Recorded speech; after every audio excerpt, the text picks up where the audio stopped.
Hello friends, प्रीतीज किचनमध्ये आपलं स्वागत आहे. आज आपण बनवणार आहे उडीद वडा. त्यासाठी जेव्हा उडीद वडा करायचा आहे तर 2 तास आधी उडीद भिजवायचा आहे.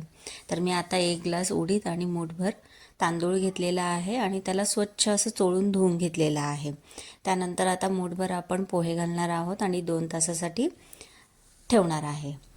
त्यानंतर आता 2 तास भिजले छान असं उडीद. तर हे बघा कसं व्यवस्थित भिजलेलं आहे.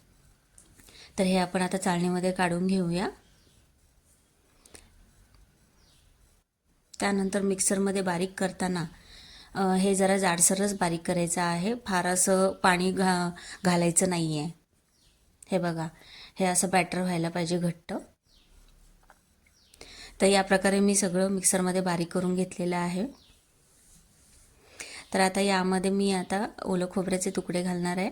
कढीपत्ता कापून घालणार आहे. मिरची घालायचं आहे, मीठ घालायचं आहे, त्यानंतर सोडा घालायचा आहे आणि हे चांगलं फेटून घ्यायचं आहे. हे चांगलं फेटल्यामुळे नरम पडतं पीठ. आता आपण तेलामध्ये वडे घालूया. सर्वप्रथम हाताला थोडंसं पाणी लावायचं आहे, नंतर तेलामध्ये घालायचं आहे. तर अशा प्रकारे आपण आता वडे घालूया.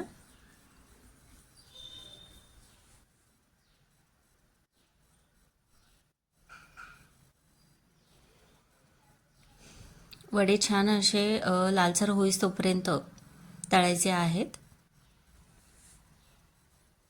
क्रिस्पी होईस तोपर्यंत तळायचे आहे. आता वड्यांना छान असा कलर आलेला आहे. तर आता आपण हे काढूया.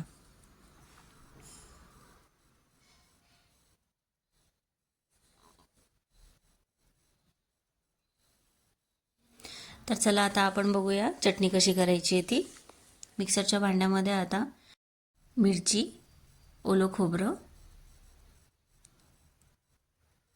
अद्रक, पंढरपुरी डाळ घालायची आहे. थोडे शेंगदाणे पण घालायचे आहेत, कच्चे शेंगदाणे घालायचे आहेत. साखर, मीठ आणि कोथिंबीर घालून मिक्सरमध्ये बारीक करून घ्यायचं आहे.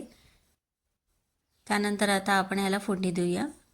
एका भांड्यामध्ये तेल घेऊया. तेल गरम झालं की मोहरी, जिरं, उडीद डाळ, हिंग, कढीपत्ता घालून ह्याला फोडणी देऊया. नंतर हे आपण चटणी जी खोबऱ्याची केलेली आहे ती त्यामध्ये घालूया. तर आपली चटणी ही तयार झालेली आहे. आपले वडे पण तयार झालेले आहेत.